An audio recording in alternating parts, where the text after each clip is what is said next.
It was a different kind of wave, thick, brown, and impossibly heavy. At 12:30 in the afternoon on January 15, 1919, a 50-foot tall steel tank filled with over 2.3 million gallons of molasses ruptured in Boston's North End.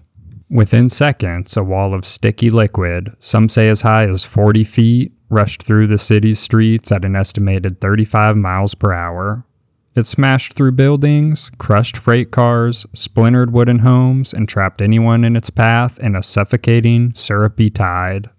When it was over, 21 people were dead, 150 were injured, and a section of Boston looked like a battlefield.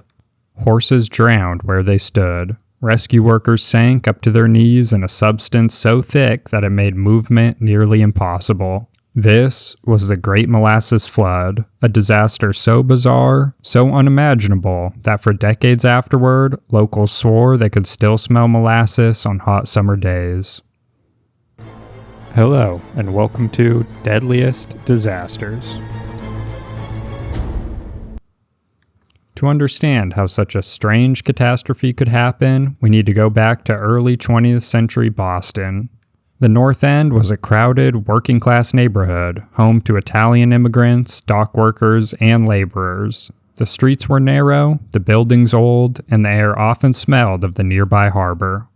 On Commercial Street, near the waterfront, stood a massive steel storage tank owned by the United States Industrial Alcohol Company, or USIA. The company was using molasses to produce industrial alcohol, which was a key ingredient in making munitions and other goods during and after World War I. The molasses tank was enormous, 50 feet tall, 90 feet wide, bigger than water towers seen in many towns across the United States. The tank was capable of holding over 2 million gallons of molasses imported from the Caribbean. Built in 1915, it dominated the area, towering over the nearby elevated train tracks and Puopolo Park. Residents had grown used to it, even though many had complained that the tank leaked constantly. Children often collected the sticky drips that seeped through the seams, using cups to scoop up free molasses. What no one realized was that the tank was poorly constructed, hastily built, and never properly tested for safety. From the beginning, the signs of trouble were there. The USIA had been in a hurry to erect the tank. It was constructed in just a few months at a cost of around $30,000, or roughly $900,000 in today's money. The company's goal was speed, not safety. There was no inspection by city officials, no engineering review, and no testing with water before it was filled. Workers later testified that the tank groaned and leaked whenever it was filled with molasses. To cover up the leaks, USIA employees painted the tank brown, hoping to make the seeping syrup less visible. Internal company memos even revealed that management was aware of the issue. One employee described hearing, quote, rumbling noises like thunder from the tank days before the disaster. In the winter of 1919, Boston was experiencing a sudden warm spell. Temperatures rose from the 20s into the 40s, which was unusually warm for Boston in the dead of winter. Inside the tank, cold molasses from an earlier shipment had been mixed with the warmer molasses delivered just days before. The difference in temperature may have caused fermentation, producing carbon dioxide gas and increasing the internal pressure. By the morning of January 15th, the tank was a ticking time bomb. At 12:30 p.m., a deep, low rumble echoed across the North End. Witnesses later described hearing what sounded like a machine gun firing rapidly, the sound of rivets popping loose from the steel walls. Then came the explosion. The tank's top burst open and the cylindrical sides peeled apart with a metallic roar. A wave of molasses, estimated at 25 feet high at its peak, erupted outward with terrifying force. It tore through the Boston Elevated Railway trestle, crumpling metal supports like toys. A train car was lifted off the tracks and nearly thrown into the harbor. Buildings were completely flattened, including a firehouse where several firefighters became trapped as a collapsing structure pinned them in the rising flood. The Boston Post later described the scene in chilling detail. Quote, Molasses, waist deep, covered the street and swirled and bubbled about the wreckage. Here and there struggled a form. Whether it was animal or human being was impossible to tell." End quote. For those caught in the flood, survival depended on seconds. The molasses wave moved faster than most people could run. It swept away trucks, crushed fences, and tossed people into walls. Those who weren't killed outright found themselves trapped in a thick, sticky mass that hardened quickly in the cool January air. Many victims suffocated, unable to free themselves. Others drowned as molasses filled their mouths and lungs. The sheer density of the liquid made it nearly impossible to move, even for the rescuers. Firefighters and police officers soon arrived, joined by naval personnel from the nearby USS Nantucket. They waded through waist-deep syrup using boats, ropes, and wooden planks to reach survivors. The Boston Globe reported that it took 4 days to find all of the bodies. Some were discovered hundreds of feet from where the tank had stood, carried away by the flood before settling under debris. One of the saddest stories was that of 10-year-olds Pasquale Iantosca and Maria DeStasio, who had been playing nearby and were swept away by the torrent. They did not survive. Entire families were injured and displaced, mourning the loss of loved ones, and dozens of horses and dogs were also lost in the flood. When the molasses finally settled, Boston's North End looked like a disaster zone. Buildings were splintered, rail lines twisted, and the streets were coated with a layer of hardened syrup. Cleanup efforts began almost immediately, but the task was monumental. The Boston Fire Department pumped seawater from the harbor to wash the streets, creating sticky runoff that turned the harbor itself brown for days. Workers used sand, shovels, and brooms to scrape hardened molasses from buildings and sidewalks.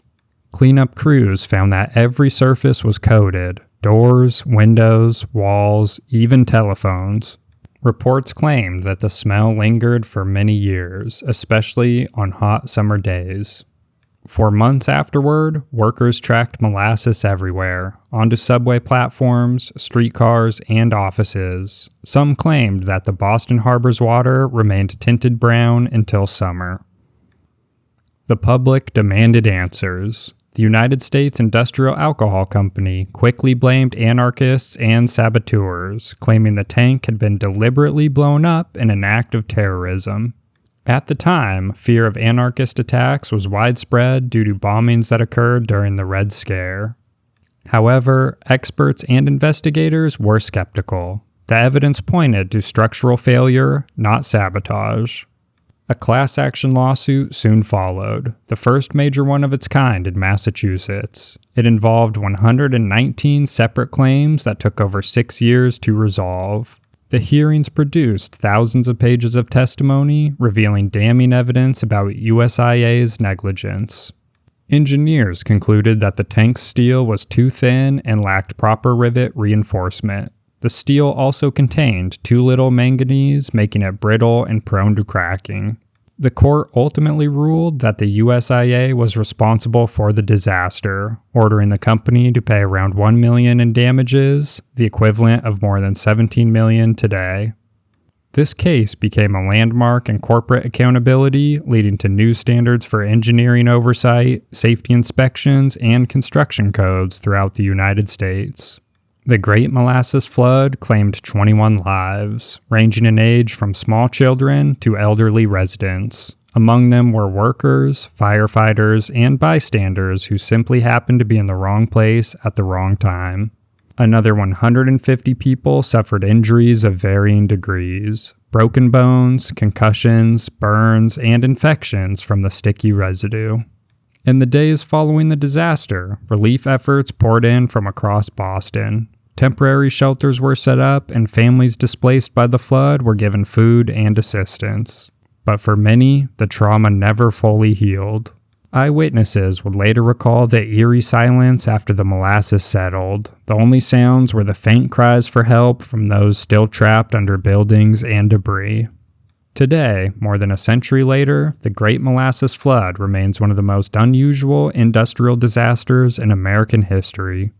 Modern engineers still study it as an example of fluid dynamics, structural failure, and corporate negligence. The event is often used in engineering classes to illustrate the devastating consequences of ignoring safety standards. A group at Harvard produced a study on why the Great Molasses Flood disaster was so deadly.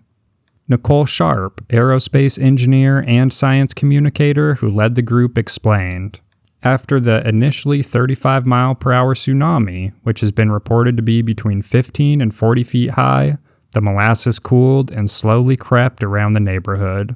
She said, quote, "It seems like that would be the point where it's not as dangerous anymore. It's not crashing through buildings after that first minute, it's just kind of oozing instead.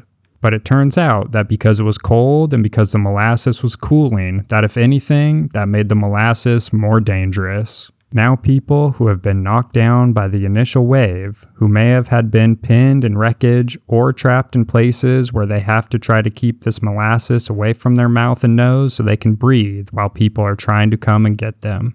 That extra cold makes the molasses easily 4 or more times as viscous as before, and that makes it much harder to fight." End quote.